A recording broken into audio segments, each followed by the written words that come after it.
Hello friends, in previous lecture we have studied concept of upper sum, lower sum, and we have taken one example on it.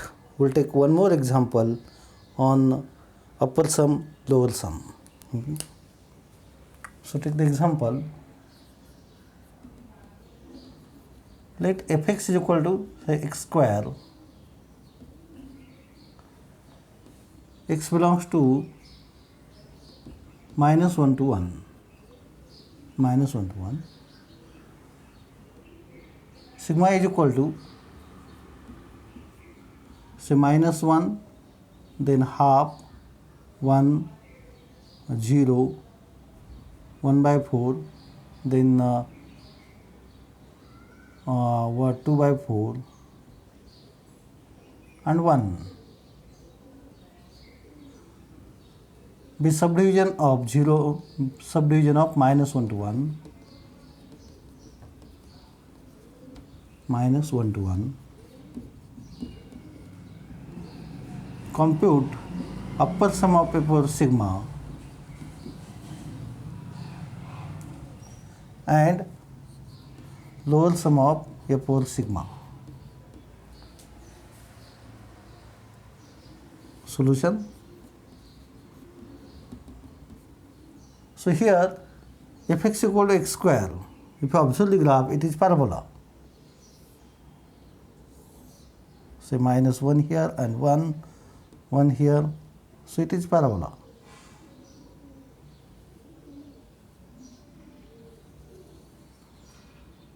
Right. So this is your fx equal to x square function. Minus 1, then minus half. Okay, 0, 1 by 4, then 2 by 4, right.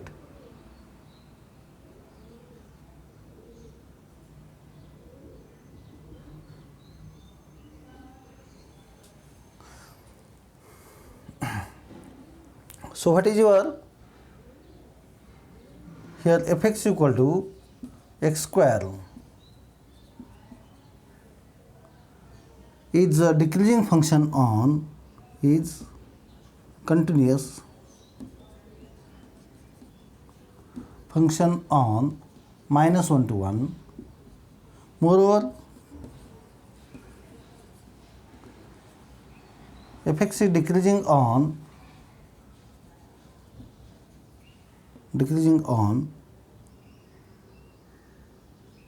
minus 1 to 0 and increasing on 0 to 1. 0 to 1 in bracket by graphically. If you have to use a derivative concept, then you have to find f dash x is equal to 2x, and then 2x is a negative number. For minus 1 to 0, so it is decreasing on minus 1 to 0 and 2x greater than 0 on 0 to 1, therefore it is increasing function on it by first derivative test. Is it clear? So now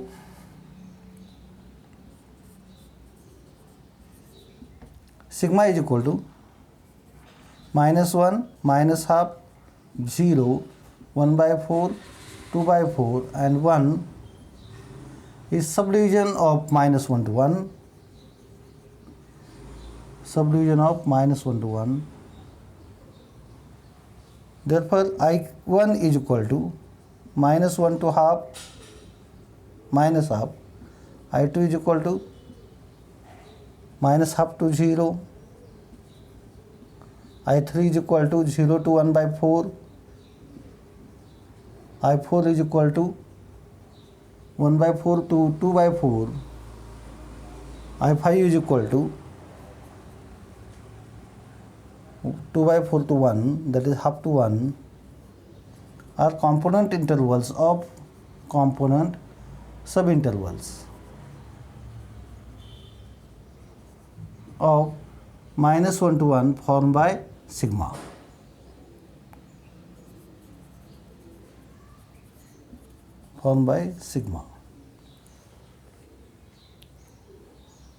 Such that length of I1,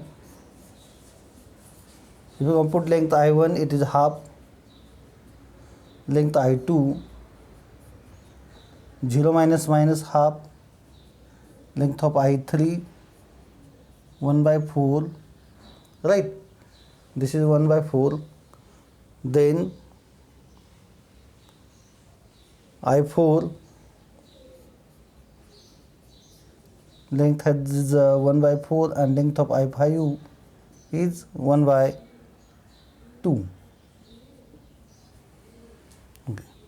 Now, supremum of a power I1, that function is decreasing on minus 1 to half.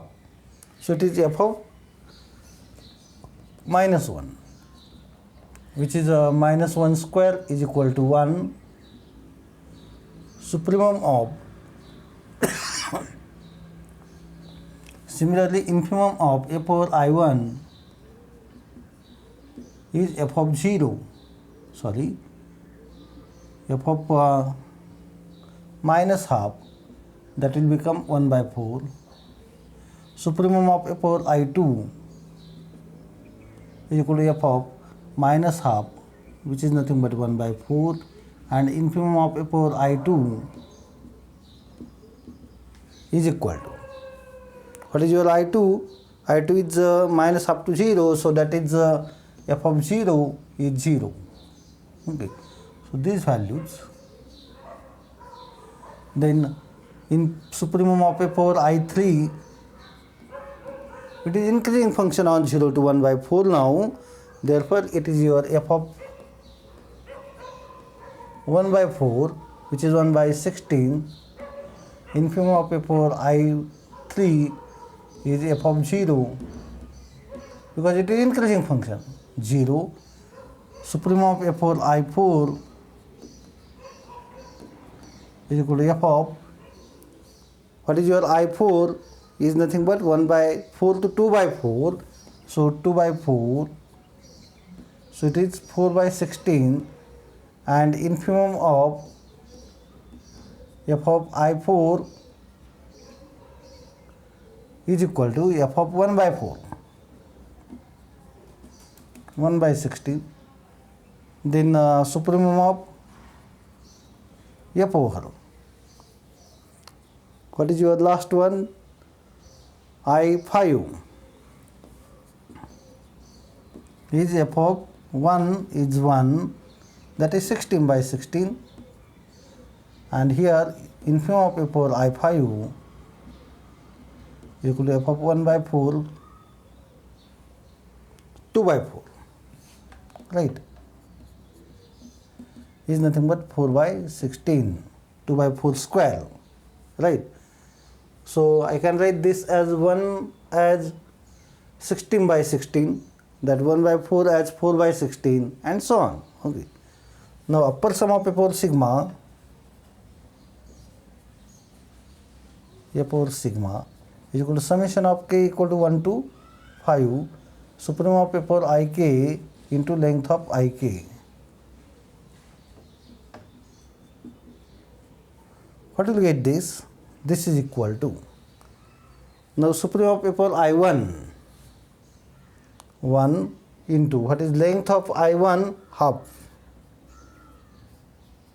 plus, what is your supremum of a power I2, 1 by 4, what is length of I2 is half again, plus what is the supremum of a power I3, that is 1 by 16, into what is length of I3, 1 by 4, plus what is supremum of a power I4, that is 4 by 16, into length of I4 is 1 by 4, plus supremum of a power I5 is 16 by 16, and length of I5 is half. Okay. So what denominator is 64. So I have to multiply this term by 32. This is 8. 8 by 8 into 8 plus 1 plus 4 plus 2 upon 64. After simplifying, we will get this.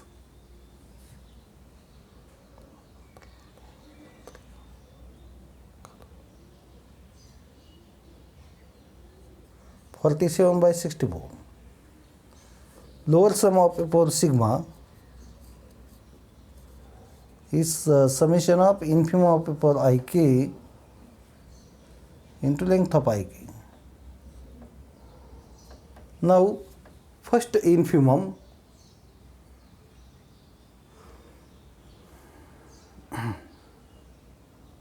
is 1 by 4 half. Next infimum is 0 and length is again half. Next infimum is 0 into length is 1 by 4. Next infimum for 2 by 4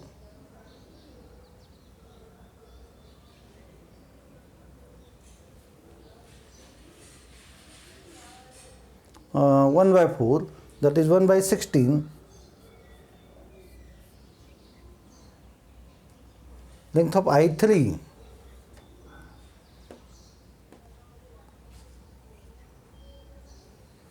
length of I4 1 by 4. And what is the next infimum is 4 by 16.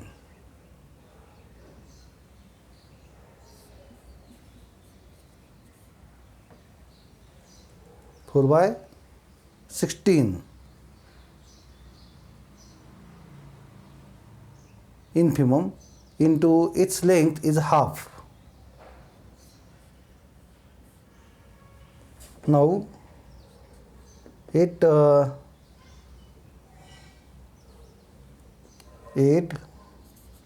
plus this 0 plus 0 plus 1 plus 8 by 64. It is 17 by 64. 17 by 64. Is it clear? So in this way, by observing the nature of that graph, identifying its increasingness, decreasing nature, you have to find supremums, infimums over the interval, and length of each component interval. Using formulas, you can find upper sum and lower sums. Okay. Now we'll take the next example. Say fx is equal to x cube.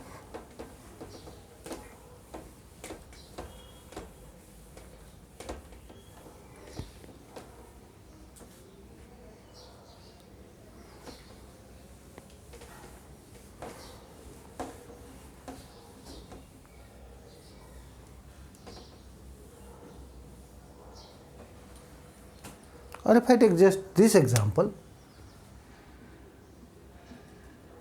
let fx is equal to x square and sigma n is equal to 0, 1 by n, 0 less equal, x less equal 1, sigma is equal to 0, 1 by n, 2 by n, and so on, n by n. If I take this as the subdivision, be subdivision of 0, 1,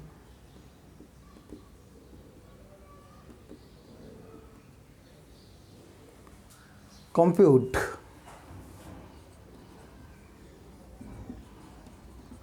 limit n tends to infinity of upper sum of f over sigma n.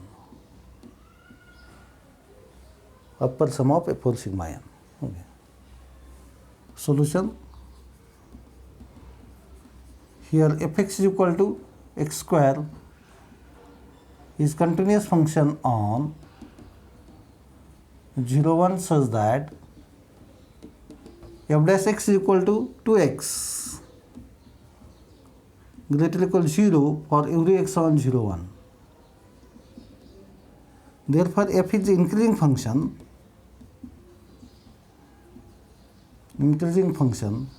on 0 1. On 0 1. Okay. Sigma n is equal to 0 1 by n 2 by n dot dot up to n by n is subdivision of 0 1. Here if you observe, difference between any two successive terms is 1 by n. So length of ik will become 1 by n. Therefore ik is equal to k minus 1 by n to k by n. K equal to 1 to dot dot up to n are component subintervals formed by sigma. Subintervals formed by sigma n. Subdivision, okay, such that length of ik is 1 by n for every k. Moreover, supremum f over ik, as function is increasing, so supremum is attained at left point. So it is f of k by n, which is k by n square, and infimum of f over ik is equal to f of k minus 1 by n, which is equal to k minus 1 upon n bracket square for all k's 1 to up to n. Now upper sum of f over sigma n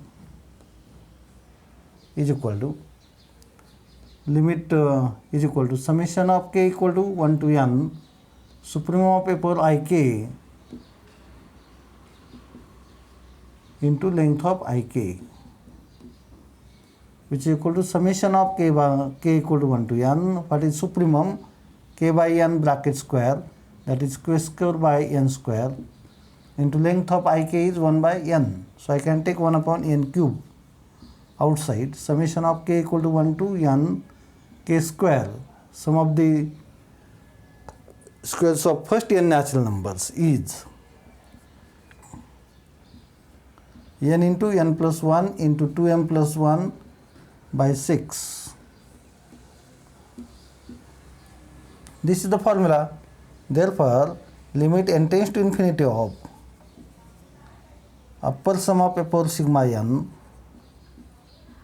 is equal to limit n tends to infinity of n plus 1 2m plus 1 by 6n cube 1 by 6 into limit n tends to infinity of, taking n outside, we will get 1 plus 1 upon n into 2 plus 1 upon n cube. This n cube get cancelled. N goes to infinity 1 by n goes to 0, we will get 1 by 6 into 1 into 2, which is 1 by 3. And you can observe this as integral of 0 to 1 x square dx. Okay.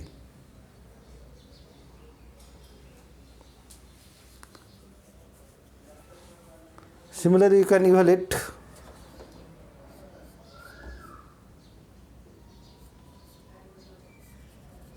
limit n tends to infinity of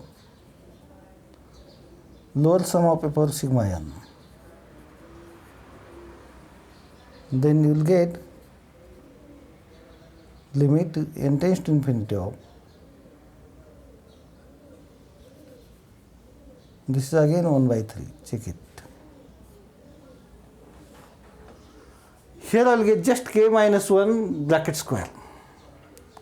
In k minus 1 bracket square, I will get 0 square plus 1 square plus dot dot up to n minus 1 square. So it is sum of first n minus 1 squares. Right, so you will get here n minus 1, n, 2 into n minus 1 plus 1 by 6. Okay, so this will become limit n tends to infinity of n minus 1, n, 2 into n minus 1 plus 1 upon 6 by using the formula. So as you are familiar with formulas about x or summation of k equal to 1 to n, summation of k square k equal to 1 to n, summation of k cube k equal to 1 to n. Okay, what is summation of k cube? 1 cube plus 2 cube plus 3 cube plus dot dot etc. up to n cube. Okay, so summation of k cube k equal to 1 to n is nothing but n into n plus 1 by 2 bracket square. So if I take here exercise fx equal to x cube 0 to 0 less equal x less equal 1, then compute this will become, after simplifying it will become 0 to 1 x cube dx, which will become 1 by 4, and you have to use this formula here. You have to use this formula there. Is it clear? So with this discussion we will stop our lecture here. Thanks for listening lecture carefully. Bye bye.